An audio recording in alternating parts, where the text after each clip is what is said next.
wabarakatuh. Perkenalkan, nama saya Fuadil Umam. Kali ini saya akan mempresentasikan sebuah tugas dari mata kuliah metodologi penelitian dengan mereview sebuah jurnal atau artikel. Kali ini saya mengambil sebuah artikel yang ada di Mahkamah Agung berjudul tentang keadilan substantif hak waris perempuan, perspektif Surah An-Nisa dan sistem hukum Indonesia. Artikel ini dibuat oleh senior kami yang merupakan Wakil Ketua Pengadilan Agama Kota Cimahi. Berikut link artikel telah kami lampirkan. Oke. Jadi terkait judul kali ini, di latar belakangi ada 3 poin. Yang pertama, kesenjangan persepsi, yakni adanya jarak antara norma ideal yang tertuang dalam teks suci atau Al-Quran dan pemahaman serta praktik sosial masyarakat. Yang kedua, adanya hambatan sosiologis. Dalam beberapa kasus, perempuan memperoleh bagian warisan yang tidak proporsional akibat tekanan adat, bias patriarkal, atau ketidaktahuan hukum. Yang ketiga, adanya pemaknaan keadilan. Keadilan yang dituju bukan sekedar kesetaraan kuantitatif atau jumlahnya, melainkan dibarengi dengan adanya keseimbangan hak dan kewajiban sesuai peran sosial masing-masing. Landasan teologisnya sendiri itu ada 2 poin.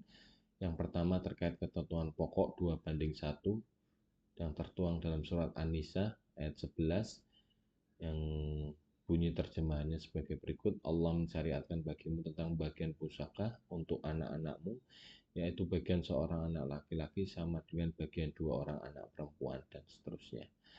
Selain itu ada juga prinsip keadilan proporsional. Jadi pembagian 2:1 ini bukan bentuk diskriminasi kepada pihak perempuan, melainkan laki-laki dinilai patut mendapat bagian lebih besar karena memikul beban nafkah dan tanggung jawab ekonomi keluarga. Dinilai sebagai bentuk keadilan proporsional dan bukan kesetaraan matematis. Konsep kunci dalam hukum Islam itu sendiri ada 3. Yang pertama, keadilan al-adl.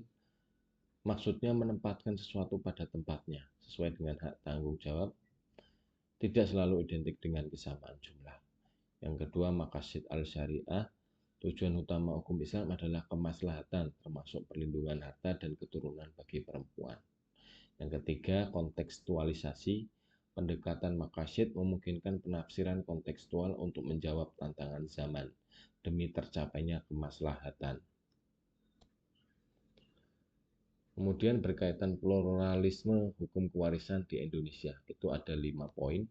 Jadi yang pertama, sistem hukum Indonesia bersifat pluralistik, adat, Islam, dan juga perdata yang merupakan produk hukum Barat. Jadi selain dari hukum Islam itu sendiri, ketentuan waris yang ada di Indonesia ini juga dipengaruhi oleh hukum adat dan juga hukum perdata Barat. Yang kedua, bagi umat Islam, kompilasi hukum Islam menjadi pedoman utama di pengadilan agama untuk menyelesaikan permasalahan-permasalahan yang salah satunya terkait kewarisan ini bagi umat Muslim. Yang ketiga, didetailkan lagi pada pasal 176 KI yang menafsirkan ulang atau menegaskan bagian laki-laki 2 kali bagian perempuan selaras dengan surat An-Nisa ayat 11 yang sudah dibahas tadi sebelumnya, pada slide sebelumnya.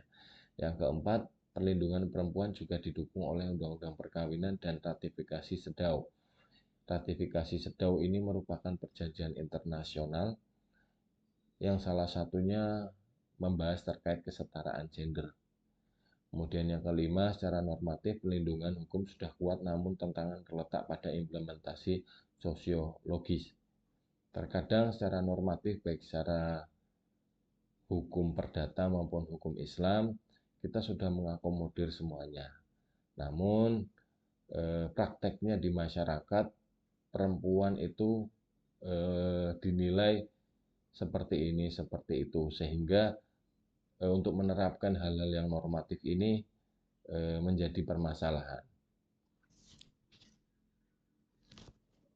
Kemudian kerangka konseptual dibagi menjadi 3 dimensi keadilan, waris. Yang pertama, dimensi teologis bersumber dari surah An-Nisa ayat 11 sebagai prinsip keadilan proporsional yang menyeimbangkan hak dan tanggung jawab.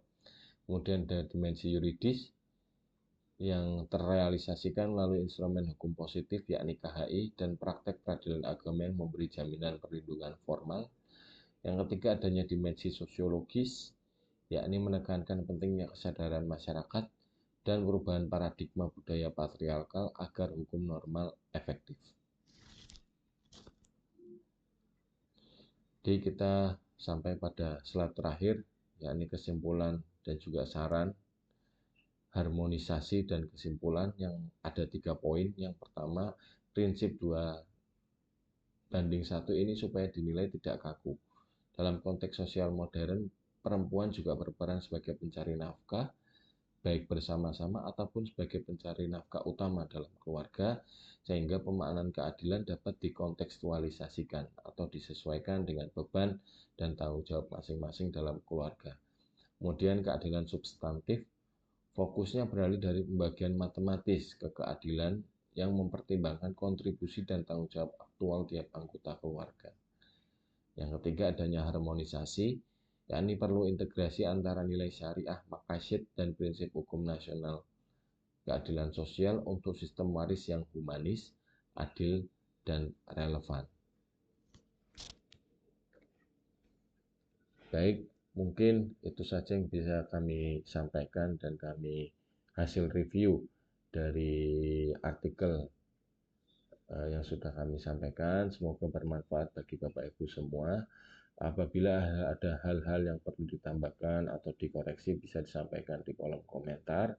Apabila apa yang kami sampaikan ini memberikan pengetahuan baru bagi Bapak Ibu sekalian atau